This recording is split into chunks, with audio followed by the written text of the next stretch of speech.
Juana de Austria, poder y religión. Juana nace el 24 de junio de 1535 en Madrid. Sus padres fueron Carlos I e Isabel de Portugal y Aragón. Sus abuelos por parte paterna era Felipe I y Juana I, y por parte de madre el rey de Portugal Manuel I de Portugal y María de Aragón y Castilla. Se le llamó Juana por dos motivos. En primer lugar, por el día de su nacimiento, y en segundo lugar, en honor de su abuela paterna, Juana de Castilla. Juana de Austria fue la quinta hija de los 6 que tuvieron Carlos I e Isabel de Portugal. Su nacimiento se produjo cuando el emperador Carlos se encontraba peleando por sus posesiones en África.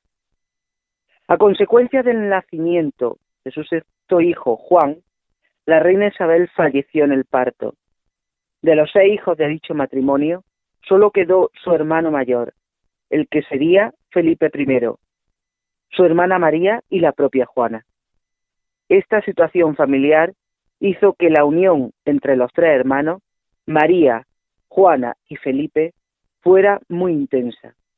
El propio emperador consultaba muchas de sus decisiones de Estado con su hermana Juana. Juana se queda huérfana de madre con la edad de 4 años, por lo que se le encarga a Leonor de Mascareñas su educación a la edad de 8 años. Juana ya entendía y hablaba el latín, así como tocaba diversos instrumentos musicales. Juana se casa a la edad de 16 años con su primo hermano, el príncipe heredero de Portugal, Juan Manuel de Portugal, que solo tenía entonces 15 años. La ceremonia se celebró en la ciudad zamorana de Toro, el 11 de enero de 1552, y se realizó por poderes. A pesar de la juventud de ambos contrayentes, surgió una gran estima y cariño entre ambos, por lo cual enseguida engendraron a un hijo que sería Sebastián, posterior rey de Portugal.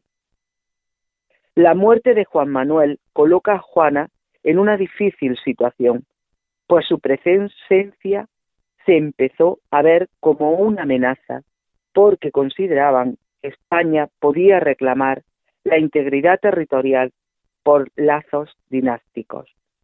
Ante esta hostilidad de la corte lusa, Juana abandona, envuelta en un velo negro que cubría su rostro lleno de dolor por la muerte de su marido y por tener que abandonar a su hijo recién nacido Sebastián. La boda entre Juana y Juan Manuel fue importante para la historia, porque sería posteriormente la causa que Felipe I adujera para adueñarse de Portugal en base a sus derechos sucesorios, siendo entronizado como rey de Portugal con el nombre de Felipe I. Se realizó en la corte lusitana en noviembre del año 1562, quedando los dos países bajo el dominio de los Austrias. El matrimonio entre Juan de Portugal y Juana fue muy breve, no llegando a 2 años, pues su marido Juan falleció debido a una tuberculosis el 2 de enero de 1554. En esos momentos, Juana se encontraba en avanzado estado de gestación. Así, el 20 de enero de ese mismo año, dio a luz a un niño que será el futuro rey de Portugal, Sebastián I. Siguiendo los consejos de su padre Carlos I, que ya en esos momentos tenía ganas de abdicar, regresa a Madrid, dejando en Lisboa a su hijo a cargo de su suegra, que ya era al mismo tiempo su tía, la reina portuguesa Catalina de Austria. Una vez llegada a España, visita a su abuela Juana, que vivía en Tordesillas. Juana de Austria nunca volvió a casarse, ni tampoco regresó a Portugal, lo que hizo que nunca más viese a su hijo Sebastián. Para saber cómo iba creciendo en sus distintas edades, hizo que fuera retratado por distintos pintores. No obstante, mantuvo con su hijo Sebastián una constante correspondencia. Su hermano, el príncipe Felipe, estaba casado con la princesa María Manuela de Portugal, pero ésta falleció. Felipe decide casarse de nuevo y para ello elige a su prima segunda, María de Tudor, por lo que debía ir a Inglaterra. El emperador Carlos I de España y V de Alemania decide que la princesa Juana ocupara el lugar de su hermano Felipe como regente de Castilla. Juana toma posesión como regente de Castilla el 12 de julio de 1554 y permanece en el cargo hasta mediados de 1559, cuando Felipe regresa de Inglaterra. Juana gobierna durante este periodo con gran sabiduría e inteligencia España, al mismo tiempo que se hace cargo de su sobrino Carlos, que era hijo de su hermano Felipe y María Manuela, preocupándose de su educación. Fue un tiempo en el que se produjeron las guerras de religión, y cuando Carlos I, agotado, se retira al monasterio de Yuste para abdicar a favor de Felipe. En este periodo, Juana intentó hacer políticas que resolvieran de forma acertada los graves problemas militares, religiosos y políticos de estos años. Juana se supo rodear de personas de confianza y con gran capacidad intelectual, muchos de ellos de origen portugués, que habían acompañado a su madre Isabel. Durante su regencia, Juana se da cuenta de la situación económica en que está inmenso el país, que es de extrema gravedad. Todo ello es debido a las guerras y ampliaciones continuas del imperio que estaba desarrollando su padre. Esto tenía un coste muy elevado y al cual el país no podía hacer frente con solvencia. Se debía hacer frente a todos los empréstitos solicitados para las contiendas y a sus elevados intereses, que se debían pagar a banqueros y prestamistas. Juana plantea la suspensión de pagos o default, que permitió al emperador Carlos I salir del apuro donde se encontraba y con una rigurosa política económica poner orden en las cuentas del imperio. ¿Cómo se llegó a esta situación económica? Junto a Carlos I competía Francisco I de Francia por ser el rey más influyente del mundo y se jugaban ambos el ser emperadores del Sacro Imperio Germánico. En Aquisgrán, el 20 de octubre de 1520, se produce el nombramiento del nuevo rey que recae en Carlos I y será nombrado como Carlos V de Alemania, tras una larga lucha entre ambos reyes, donde se sobornaron con cantidades ingentes de dinero a los príncipes electores alemanes. Estos espléndidos sobornos, utilizados en Alemania, provocaron que la hacienda castellana quedara sin fondos y en menor medida que la de Aragón. Para lograr los medios económicos suficientes, ofrecieron a Carlos I los banqueros genoveses, florentinos, castellanos y alemanes un préstamo sindicado con intereses alrededor del 30%. Estos préstamos, unidos a los solicitados para las guerras de las conquistas desarrolladas por Carlos I, crearon una situación económica de bancarrota total y fue Juana de Austria la que se dio cuenta de la situación, provocando el default.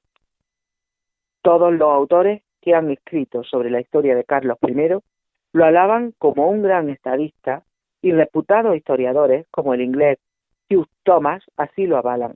La realidad es que la situación económica y la crisis que generó hacen que su figura sea mucho menos importante de lo que se le quiere dar.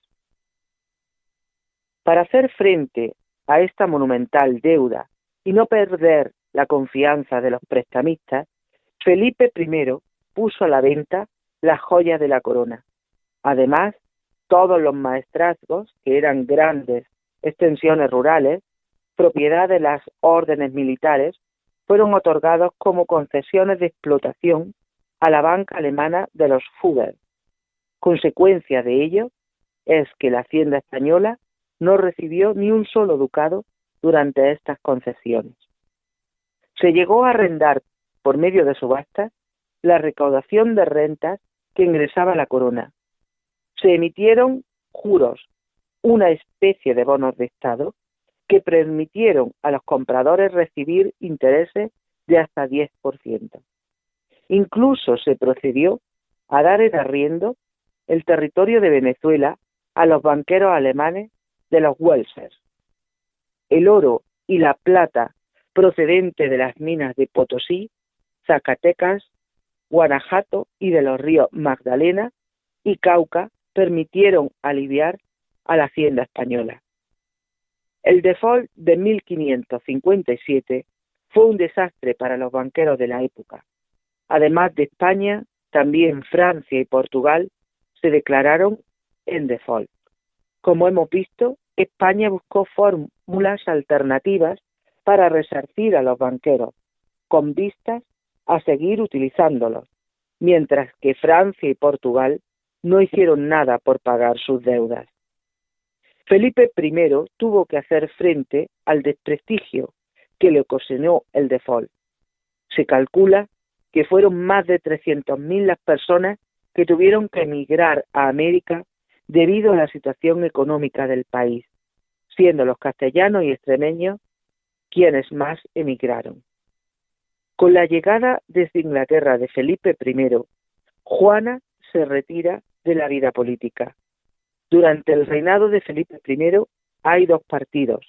Por un lado está el partido ebolista, con el príncipe de Éboli, Ruy Gómez de Silva, que cuenta con el apoyo de la princesa Juana de Austria. Se caracteriza por su tolerancia y conciliación, sobre todo en temas religiosos. El otro partido es el albista, encabezado por su hermanastro Fernando Álvarez de Toledo, el duque de Alba, que se destacaba por su dogmatismo religioso. Uno de los aspectos más llamativos de la vida de Juana de Austria fue su pertenencia a la orden de los jesuitas. Resulta sorprendente porque esta orden religiosa solo está dedicada al hombre y ella será la única mujer que pertenecerá a la orden. Juana tenía como confesor personal al conocido jesuita Francisco de Borja. Cuando Juana es nombrada regente en 1554, le surge la idea de ingresar en la Compañía de Jesús. Para ello, Francisco de Borja comunica al fundador Ignacio de Loyola tal petición. Esto le causó grandes dificultades por ser quien era la que lo pedía. Era absolutamente irregular por ser mujer, pero dado el poder que ostentaba, era difícil no aceptar. A todo ello, hay que unir que era viuda y aunque negaba la posibilidad de un nuevo matrimonio, no era descartable que fuera utilizada como instrumento matrimonial dentro de la política de Felipe I. Ignacio de Loyola convocó una reunión el 26 de octubre de 1554 para deliberar si se podía acceder a tal petición. Tras la deliberación, Juana fue admitida como jesuita cuando tenía 19 años. Juana de Austria aparece con el seudónimo de Mateo Sánchez y posteriormente utilizarán el de Montoya. Juana emitió un voto simple de castidad, pobreza y obediencia, por lo que se incorpora plenamente a la orden, pero de forma revocable. Ignacio de Loyola comunicó a Juana de Austria su ingreso el 3 de enero de 1555. Juana apoyó a la Compañía de Jesús tanto como regente como posteriormente como princesa. Podemos destacar algunas de sus actuaciones. Acabó con la persecución que sufrían los jesuitas en Zaragoza. Defendió la orden ante los ataques que sufrían del famoso dominico Mechol Cano. Influyó para que los jesuitas se establecieran en Flandes y apoyó la constitución de colegios de jesuitas en Valladolid y Lovaina. Los apoyó ante el papado. Intervino ante el Papa para que no se nombre cardenal a su confesor Francisco de Borja, ante la prohibición de los jesuitas de aceptar dignidades eclesiásticas. Cabe destacar también la acción de Juana de Austria como mecenas, siendo considerada una de las mujeres más relevantes del Renacimiento español, ejerciendo una destacada labor en el campo cultural. A lo largo de su vida fue recopilando gran cantidad de retratos, miniaturas, tapices, medallones, joyas, instrumentos musicales. Patrocinó una colección de retratos ilustres. Entre ellos podemos destacar el del emperador Carlos I, Felipe II, el emperador Maximiliano II, su hermana emperatriz María de Austria, Catalina de Austria, el hijo del príncipe Sebastián de Portugal, el de su marido, Juan Manuel de Portugal. Protegía a pintores como Antonio Moro, Alonso Sánchez Coello, Cristóbal de Morales, Sofonisba Aguinsola.